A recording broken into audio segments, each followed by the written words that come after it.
Welcome again, Podcast Continuum. My name is Tommaso. I take care of the music, and the other major part of the Spirit in Action group is Claire. Welcome, Claire. Thank you, Tommaso. Welcome to you too. Day 3 meditation speaks of how we can begin to see our triggers and what sets us off, and learning to stop what we normally do.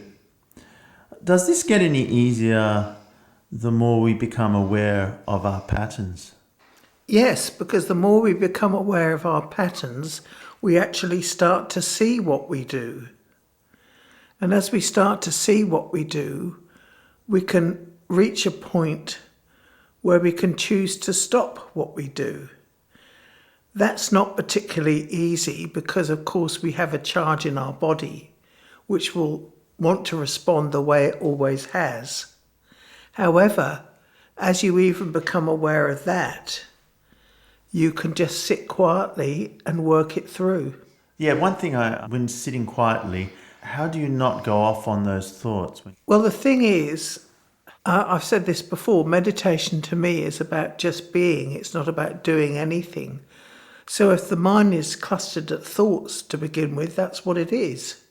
As you start to learn to focus on your breath a little bit, just the inhalation and exhalation of the breath, you will find that as you just sit, boring, one day becomes something different. Right. And as that happens, you'll notice that the mind becomes a little quieter. Is the centering on the breath like a means of distracting the mind? Well, when you move from thinking to sensing, it does distract the mind a bit. But that's not an intentional thing to do. It's just something we put into practice, and then it takes care of itself. We actually don't have to interfere with it. So when you start meditating, everyone's wanting a technique. They're wanting this and that. Mm-hmm. Whereas actually all we need to do is just sit and be with whatever is. And we're not used to that. It's like being in a room on your own for 24 hours with nothing to do, nothing to read, nothing to watch, no phone, no television. You come face to face with you. And that would be tough. That's usually tough. Well, it can be tough to start with. But as you meditate longer, you'll find things ease. Meditation eases things, and it becomes easier. And therefore you recognise this inner dialogue. It becomes more apparent. Yes, with awareness it becomes more apparent. And as I say, as it becomes more apparent, you can't possibly stop it if you're not aware of it. Okay, so the more you see it, the more you're able to say, hang on, you're able to, in a sense, intervene and say, hang on, I can choose not to put my mind on that now. I'll acknowledge it's there and see it, but I'll choose to put my mind here instead. But what you put your mind on instead must be neutral. If it's not neutral, it sets up another condition. Can you elaborate on this? You say the intent of these neutral, life-giving thoughts must be clean. Yes. And they must relate to your own inner dialogue. Well, if it relates to your own inner dialogue, it will reach what it really needs to reach. The reason it must be clean is because it energetically, it supports you in cleansing your negativity and changing your energy. If we're surrounded by negative thoughts, it clutters and contaminates us. You know how you talk about these loud triggers that have neurochemical charges to them. This is all related? It's all related, yes. So you say if we do not see these old patterns, we can't change them. Well, absolutely. You've got to see them first before you can change them. So building awareness. And seeing them is the first step. The second step is stopping them. Right. So you build the awareness. Yeah. And then once you've built this awareness, then you can then take steps to transform it. Yeah. Transform it. So we never actually will stop the same old sound in the body for many years, probably. But we can choose when it arises to make a friend with it rather than an enemy, and to learn to love ourselves and to choose to put our mind somewhere else. So in fact, every time the trigger comes back, it'll be less powerful. Well, it might not particularly become less powerful for a long time. Oh, gosh. But that doesn't matter, because if you keep putting in new statements that are of a neutral intent, they bring a solution to you. Yeah, I have certainly noticed, because I've been doing this work since, 1998. And I have noticed the cycle of thoughts that come and the triggers. And I have noticed, A, they're a lot weaker now. Yeah, you're not so attached to them. Yes, and B, I'm more aware when I get off on these triggers. Like when something triggers me, I am now, it's almost like I'm watching myself react, and it's almost comic. I still get triggered by certain things, and now I can watch myself at the same time going, oh, here we go. Yes, we become the watcher watching ourselves. And at that point, if you do enough work, you can learn to stop what you do. It doesn't mean the feeling may go. Definitely not, yeah. You know, it doesn't mean that will go straight away. Remember, those charges have been in your body, not just since birth. Maybe some of the stuff you come through with also picked up from our parents. However, we can choose to transform it. And that is dealing with the dark angel within, our shadow. How do we make peace with the shadow? Is there making peace or just acknowledging? Absolutely. No, there's making peace by making it your friend rather than your enemy.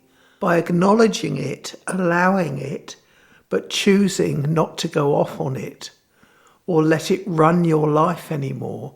Because trust me, the inner dialogue runs our life. For example, my own inner dialogue is feeling alone. And yet I grew up in a family of 8. I was actually never alone. But that feeling really had drove my life for many, many years until I started to see it more clearly and make peace with it and found peace within me. So really very infrequently does it trigger me now. And when it does, I'm very aware of it. I don't allow it to take me over anymore.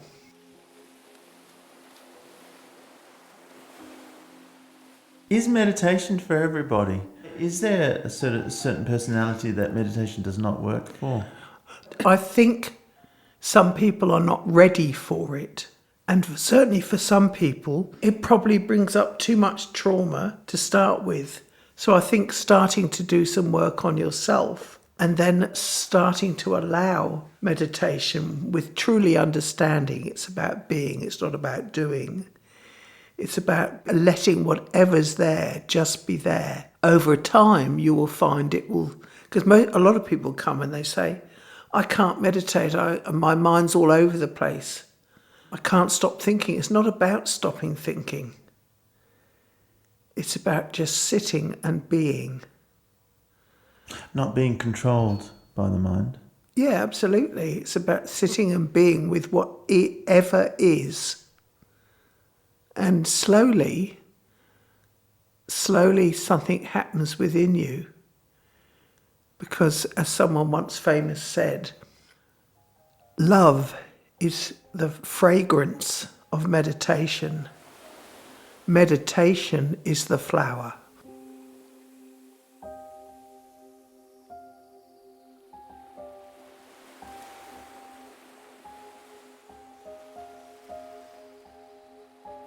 Love is that just a default product of the universe? I think it's innately who we are. I think it's innately who spirit is.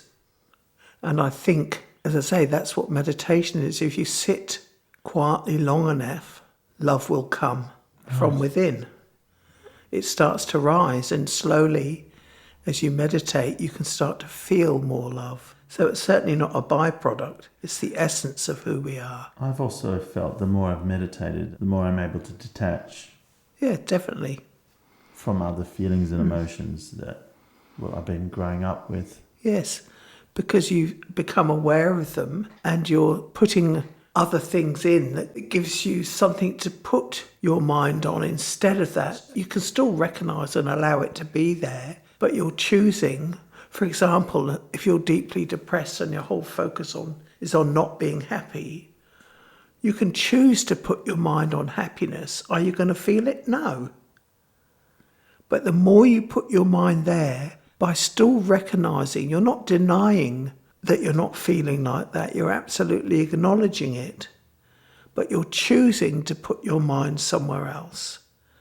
And slowly over time, you will find that that starts to come in a bit. We both know someone who used to be very depressed and would always just talk about being unhappy all the time. Now I look at him and I see how much joy he has in his life. And that takes a lot of work. Took a lot of work, but he's done it. Yes. And he could have done it via medication, because I'll be very clear, I'm not a doctor. You choose to take medication, and maybe there's a case where you need it for a while. But often people use the medication like a magic wand. Yes, it doesn't deal with the cause, though. That's right. It covers it up, and there's many side effects. Yes, I remember when I first came to you, I wanted you to have a magic wand. Well, that's right. And I remember when you told me, well, you need to do this, you need to work, you need to write these words. And I was going, I don't want to do any work. Can't you just fix it up now? And I think, is that what happens with drugs? People just want to be fixed straight away? Well, yes. I remember when I was about 19, I had quite a severe breakdown. My parents had died. I was in a very violent relationship. And then I got stabbed at a bus stop, so things were pretty awful. And I was all over the place. I felt so full of feeling, so full of love inside, but there was nowhere to put it or place it. And I certainly didn't understand at that point that I had to find it in me. And then I came across this thing that was saying that 25% of all healing should come from God, 25% should come from spirit, and 50% must come from ourselves. And I started to realise that to find maturity and the ability to feel resilient and be at peace meant I had to go in and find the essence within, basically. Or you could say to find God. That's up to your choice.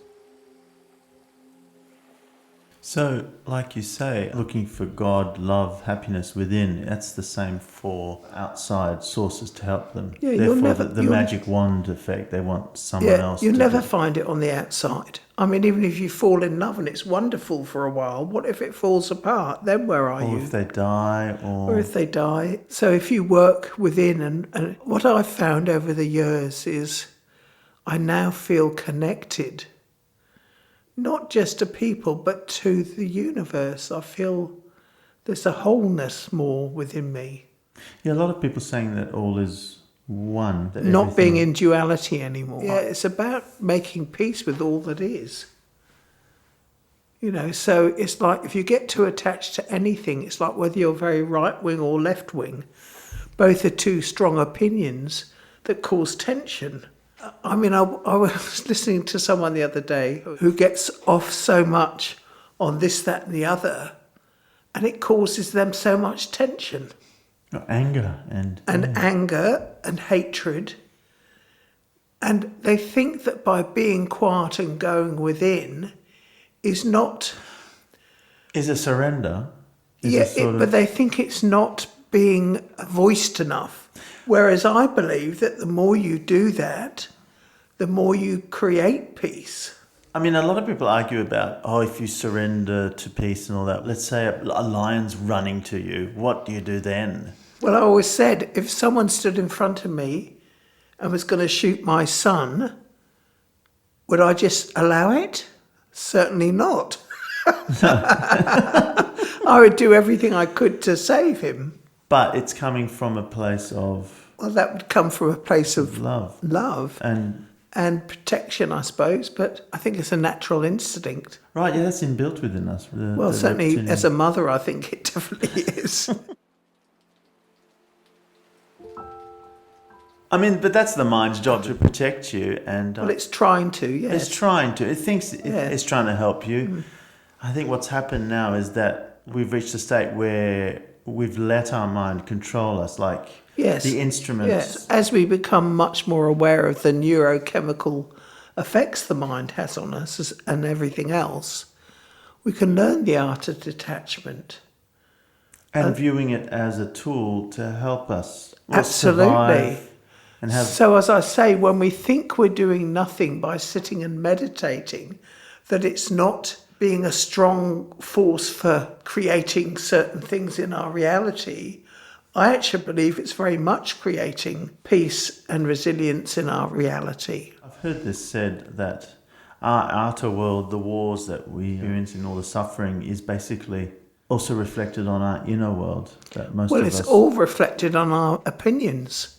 I mean, most wars are basically An opinion. you have a different opinion to us, therefore we're going to make you have the same opinion as us. And, if that means us killing you, then That's right. Whereas if you can just be at peace with it and allow everyone to start to cooperate. And I mean, you're always going to meet certain people who won't. But I still think not getting off on their right or wrong or whatever is quite important. I think it creates peace. oh yeah, look, even with friends you disagree, it just seems to be Well, it's our tight hold on our opinion yes. that causes all the problems. So if you're like that with your friends, God. So, when certain people are going off on things, I don't judge them. I don't sit there and think, oh, you're wrong, you're nuts. I just sit there and try and be peaceful with it, which sounds nuts probably to some people. But it's trying to create a different atmosphere, a different vibration. And that's about being energetically clean. How does one not get Affected and upset and Well, angry? you're going to be affected by it, and you probably will feel great anger. I mean, one of the largest trades in the world is human slavery. When I think about it, part of it makes me feel very distressed and upset. But I don't think that will change it. So I think what we have to do is to try and change people's consciousness. But for people to become aware enough to change their own consciousness. And this is where our intent must be clean. So I think things like having a shower and washing your hair and putting clean clothes on is very important because it helps maintain our energetically clean body. And I think when our body is energetically clean, we flow more easily. The energy within flows more easily. It's easier not to get so attached to things. I remember you telling me that a few years ago. I have noticed a difference. There is a difference, yeah. That's why I say this work does you don't do it, if you understand what I mean by that. You just have to do with the work. Don't try and make this or that happen. Most people are looking for results, okay? Whereas if you just stay in the moment and do the work, it does you. Thank you so much, as always. Thank you, Tommaso. It's lovely talking to you. This podcast goes with the day 3 meditation. We have this continuum on YouTube. It's under our name, Spirit in Action. Basically, these podcasts will go hand in hand with these meditations. So, yes, and I do suggest that if people are going to use them, it's best to start from day 1 and work through them. That's right. There is method. Yeah. The first 10 days basically explain why Claire puts in these life-affirming, life-giving statements from day 10 onwards. So the first 9 days she explains the whole point of these old patterns and being aware. And then we start giving the statements. And then we start tackling various issues. And there are a lot of issues. Yeah, so as we say on the meditations, if you have something specific you'd like us to talk about, let me know. Yes, we'd love to know. We would really love to know. Anyway, because we can always do a talk on whatever subject you may be interested in. Definitely. So click on the link below and for all the information about Claire. Thank you so much for listening in. Thank you. Bye. Bye.